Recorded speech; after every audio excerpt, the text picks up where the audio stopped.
Breaking the Code with Gabriella tells the story of a young girl who overcomes gender stereotypes in robotics, cementing herself as a role model for young women. The book includes science and engineering information, such as the design process and Java tutorials. As part of our initiative to empower young girls to pursue their interests in STEM, we are running the Breaking the Code with Gabriella Trailblazers in STEM speaker series, which explores the careers of women in science, technology, engineering, and math. The series aims to dispel gender stereotypes and aid young students in getting advice on how to pursue their own passions. Today, I'm here with Roselin Rosario Mendelez, who is a leader in innovation with a PhD in organic and polymer chemistry from Rutgers University. Her doctoral work focused on making and formulating polymeric drugs in order to minimize the harmful side effects and prolong the usage period for anesthetic drugs. Following, she worked as a cosmetic chemist, holding 37 patents and contributing to the invention of extreme wear lipsticks. Roselin currently works in the medical device industry. As an If Then She Can ambassador, Dr. Rosario is celebrated as a trailblazing innovator in STEM. She champions a diverse and inclusive workspace, empowering middle school girls to become the next generation of innovators. On social media, she highlights both her own endeavors and the work of prominent women in STEM with the goal of inspiring young girls to pursue careers in science. Now, I'll let you tell us a little bit more about yourself, anything about your journey in STEM that you think are, and your current interests that you think are notable. Sure. Thank you so much for the introduction. So my name is Roselin. I am a chemist by training. Um, More specifically, polymer chemistry. That's what I did my graduate work. I'm very passionate about, chemistry. However, I've been through a journey of trying like different STEM fields to find, kind of what I'm passionate about. When I was in undergrad, I majored in chemistry, but all of the research that I did was more on the biology side. Then in graduate school, I found a lab that was making polymers for these drug delivery applications. It was very interesting, and there it gave me a very strong basis of doing research. And from then, ever since that, I've been using that knowledge that I developed in expertise in polymers, but for different applications. I worked on developing ingredients for creating different types of products. I worked in the cosmetic industry, and currently now I'm working on medical devices.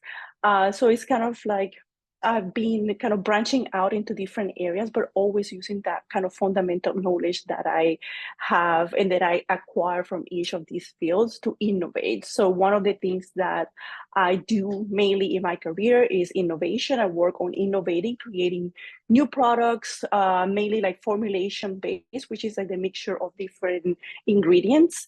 So that's one of the things that I'm more passionate about, and what drives me as a scientist is being able to innovate, to find answers to questions that nobody has been able to answer before. Yeah, definitely. I know you hold many patents and you've been an inventor your whole life. So you currently hold your doctoral degree in organic and materials chemistry, but I actually read online that when entering college, you originally wanted to pursue dentistry. So could you elaborate a bit more about how you became interested in chemistry and why you wanted to pursue that further instead of another field? Yeah, absolutely. So when I was in high school, I took chemistry and biology, all of that. So I really enjoyed chemistry. The teacher was really nice, and just I had so many questions. I loved the periodic table, all of that. But back then, I really didn't know that being a chemist or a scientist or doing research was actually something that could actually be a career. And I it was more like, oh, you're good at math and science, you should be a doctor.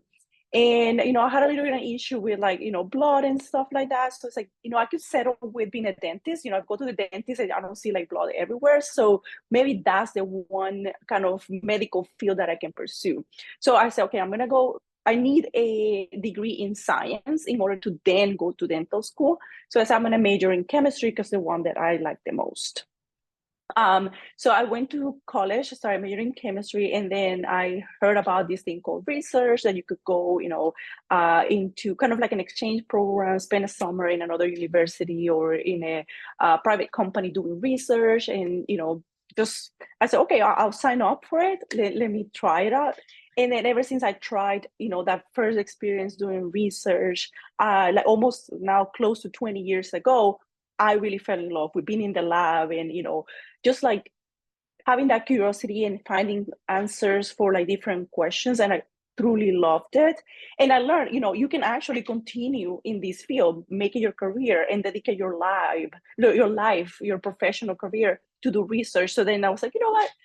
I don't need to do this dentistry thing that I wasn't even convinced about.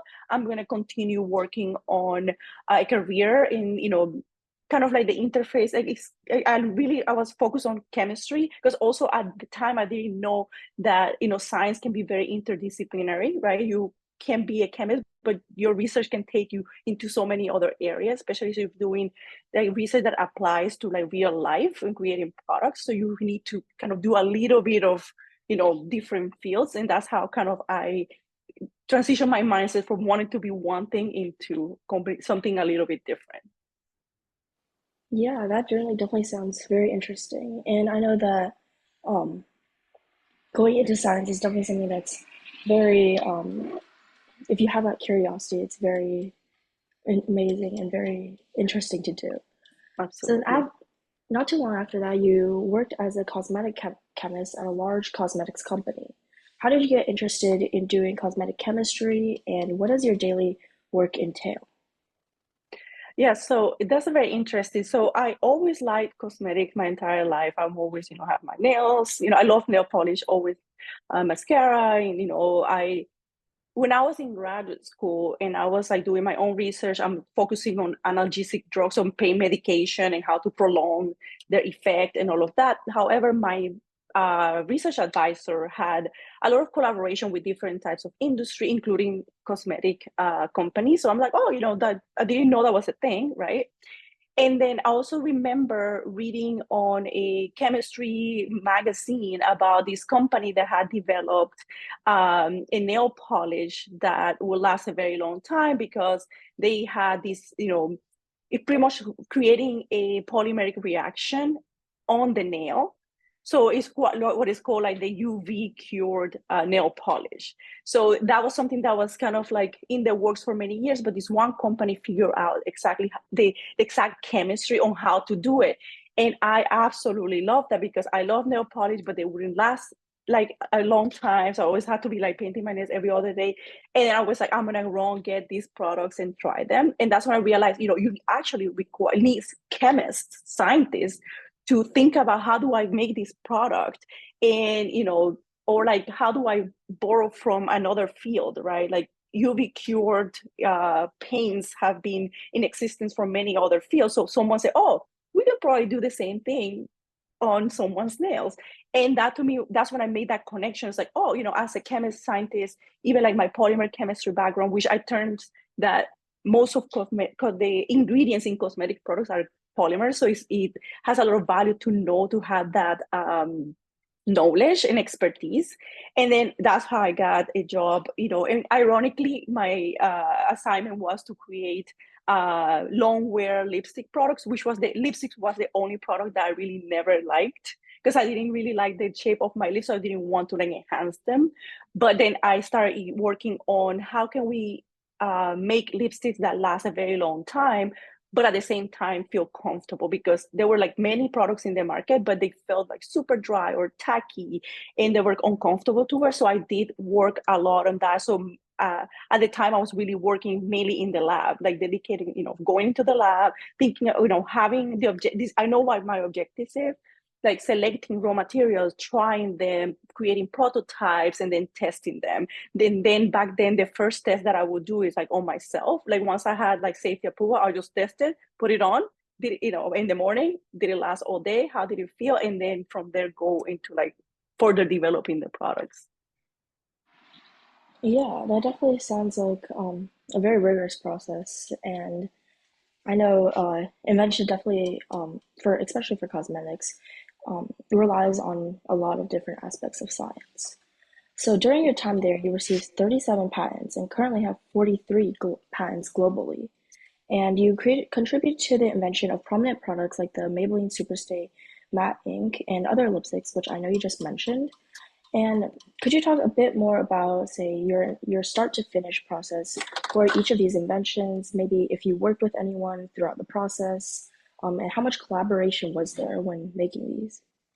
Yeah, of course. So I actually started in the kind of invention patent world when I was in graduate school. That's when I initially, like through my research advisor, learned, that, sometimes if you make something brand new that has never, been invented before, you can have like submit a patent application to the government.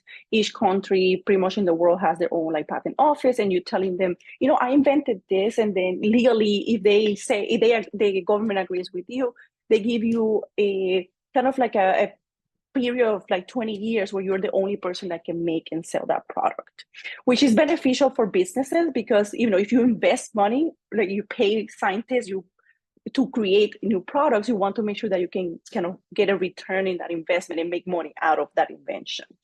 So I learned that from my advisor. Back then, I made polymers and like pretty much like the new stuff that I was doing for my dissertation. We filed, a bunch of patent applications. So that was like my first exposure. I didn't know anything about patents at all. Like, so I did a lot of like self-teaching myself, like what are patents and what do I need to do, because I had to work very closely with patent attorneys to get these patents finalized. So I have never written a patent myself completely, but I work very closely with the attorneys that do it. Then for cosmetics, so I kind of like already had that in me, like if you're doing something new, different, the ultimate goal is to file a patent to get that exclusivity if you have a product in the market. So when I started working in cosmetics, the specific team that I joined, I noticed that at least for like 5 years before I joined, there were no patent applications. They were doing some innovation work, but nobody was like taking the time to say, hey, we should definitely make sure that we protect these inventions. So I said, you know what? For example, like one of the first projects that I had was inventing the formulation that ultimately was launched as the Maybelline Superstay Matte Ink. So I said, oh no, I think I can tell that this is different than everything else in the market. It has potential. Let me work with the legal team to make sure that we have this, patent, or at least that we can file a patent application. For the most part, like patents don't typically have just one inventor. There's different people that collaborate with in different aspects. Like maybe like you have a formulation and someone say, oh, maybe if you add this material might make it better, and then that makes them also an inventor because they contribute intellectually into that kind of formulation, what you're trying to patent. So from all of and then I continue from there, and then encouraging other people. It's like every time that we will have a new project, let's make sure that we file these patent applications. And it's very collaborative work. I'm not an inventor in any patents that I'm the only inventor. Every single one, at least I have one co-inventor or more. So but to me it's a very interesting process, just like seeing like something that you doesn't exist and suddenly you actually make it happen and make sure and helping the company you work for, or like the lab that you work for, protect those inventions, have a lot of value. Yeah, definitely. I think being able to have like exclusive rights to something that you yourself made is very important. How long would you say like each patent took, like start to finish? I guess whether it's in total from the conceptualization of the first idea to when the patent was finally approved, or just like how long on average have you worked on each of these projects too? So it varies a lot. I've had patents so typically you file a patent, say in the United States especially, it takes a year and a half for it to become public and go through like the actual like review process. So I've had some that um, we worked on the project for X amount of time and then filed it, and once it became public, immediately was granted by the patent office. And then we have some others that we have to go back and forth because the reviewer says, oh, I don't think that this is new. I think that it's the same as this other thing that I've seen before. And then it opens these conversations like, oh, this is, then you have to explain this is why it is different. And that could be many, many years of back and forth, with a reviewer until they make the decision to either grant or reject your application.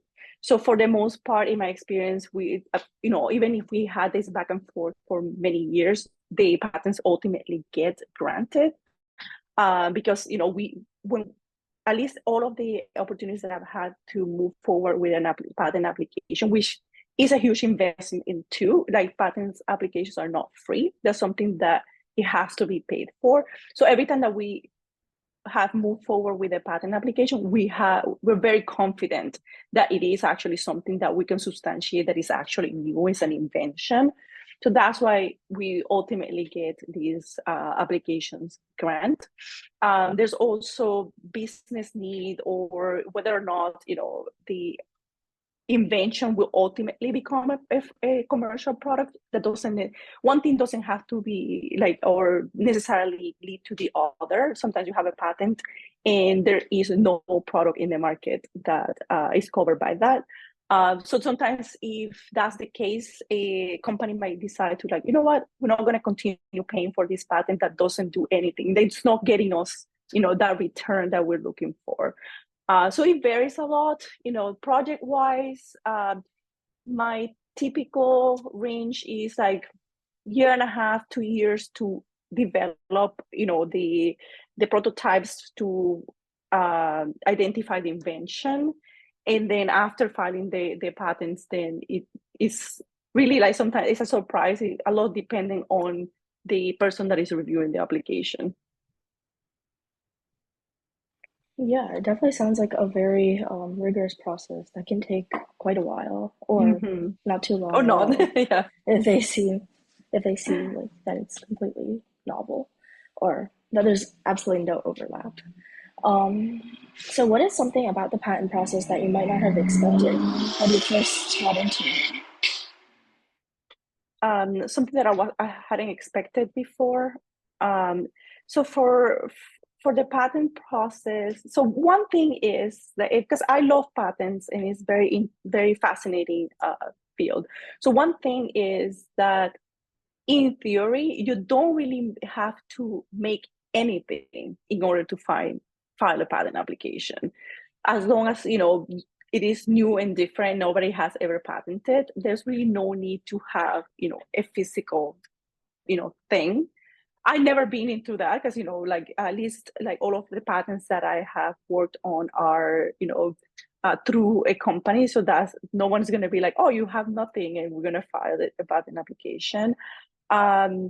So but also like the language. So it's if you are going to venture into the patents and invention work, you have to learn pretty much a new language. It's the legal language that is used, which is very interesting. Like there are certain keywords that mean very specific things, and depending on how it is used within the patent, it may change how your invention is ultimately covered by that patent.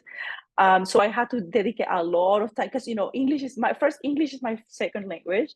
So when I started working on patents in graduate school, I was still kind of like, I feel like now I feel more comfortable with the like how the fluency that I have in the English language.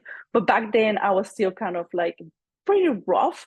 So having to add this completely new language on top of that was pretty challenging, but definitely doable. And a lot of like the times since you work with a patent attorney, they're always willing to work with you and help you. And now I feel very comfortable using this language. Like, I can, when I do drafts for patent applications, I can draft it in a way that many times a patent attorney can just copy and paste it into the final application to kind of like do a lot of the legwork, and I enjoy it. So, but that was like really something that I wasn't expecting, to have to like learn a completely like new language within the English language. Yeah, definitely. It could definitely get very specialized, and I know it's kind of similar to say law or something like Yeah. that. And I also had no idea you could file a patent with just a concept. but Yeah. I would imagine that it is possible. And so during your time in college or perhaps while working, what were some challenges that you faced as a woman in a male-dominant field, and how have you overcome them? Um, I think like sometimes it's challenge. Sometimes it's just I would say like kind of loneliness, right? Like you look around and there's very few people that kind of look like you. Sometimes because I've been in rooms, for example, that are, mainly like males in the room. So sometimes they just don't take the time to acknowledge and, give time to women. I think things are changing. I think I've definitely been fortunate to be in spaces. I don't know if it's like subconsciously I just find places like that, but for the most part, I when I'm in like in the STEM field, for the most part I work a lot with other women, which is a great thing to have. Like we support each other and all of that, seeing that representation. But when I've been in instances where there's like, I don't know, three women and then, I don't know, 20 men in a room, that's when it kind of could feel a little bit more, especially earlier in my career, like lonely and slightly intimidating. Because then, how, like, if people are not openly allowing you to bring your ideas and your discussions and things like that, so it becomes a little bit more difficult. Sometimes, I've had, instances where, male colleagues are purposely trying not to let you, bring your points, have your, join in the conversation. So I think when things like that happen, I just try not to take it personal, and also recognize when people act like that, it speaks much more about them than it does about me. So they need to find a way to work with whatever issues that they have, against, either women or minorities or anyone else that is in the room. And I keep focused on what I'm bringing to the table and what I can do. um, and with time I have built the confidence and the courage to then speak up. Like at this point, like back then in my early years in my career, I would have been like, no, I'm not going to say anything and try to kind of walk away. Right now that's not going to fly. I'll be like, I'll like very respectfully and professionally confront that person. And I think like doesn't matter where you are in your career, that each person deserves respect, and especially in a professional setting. And I feel like no one should be feeling uncomfortable or like they can't speak up. And if a person is making you feel uncomfortable, like the best way to go around is say, hey, can I have a word with you? I just want to bring this up to like this is, what is the situation, and this is how I'm feeling. Is there a way that we could kind of like make some changes to kind of get in a better situation? So I always encourage everyone that especially like I mentor a lot of younger, females in STEM. So you have to like, the quicker that you learn to be comfortable having those discussions and, standing up for yourself, the easier and the better your career is going to be. Yeah, definitely. That sounds like a good mindset for approaching these types of issues and making sure it also doesn't happen in the future. Yeah. So, you also do a lot of work for diversity and inclusivity in STEM.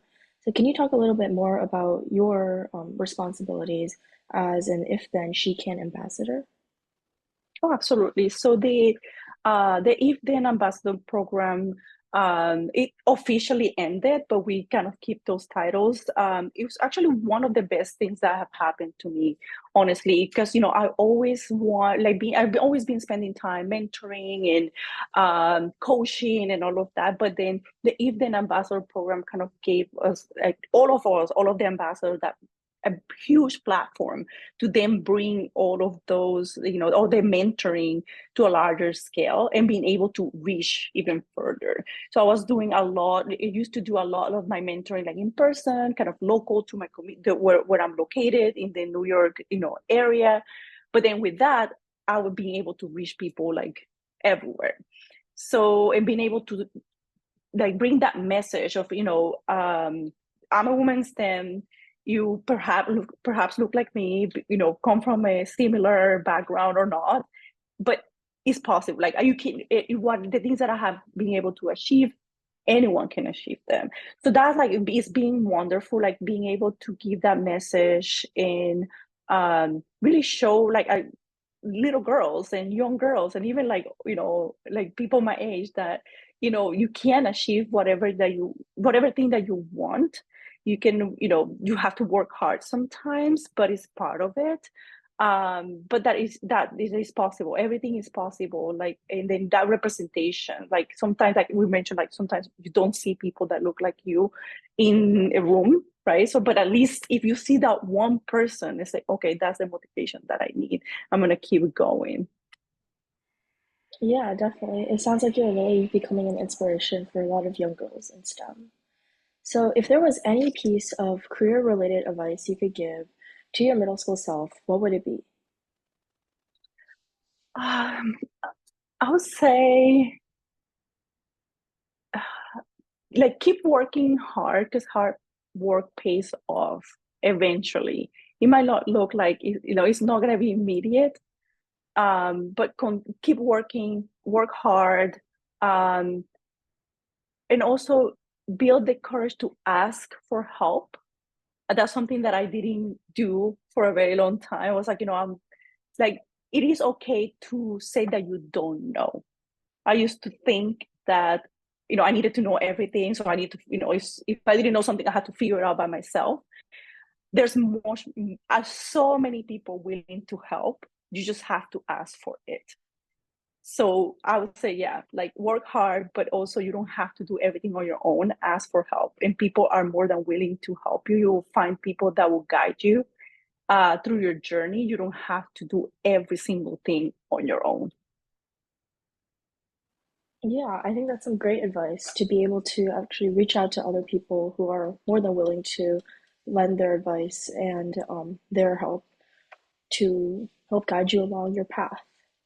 Well, thank you so much for speaking with me today. All right. Thank you so much for your time. I, greatly appreciate the opportunity. All right, thank you.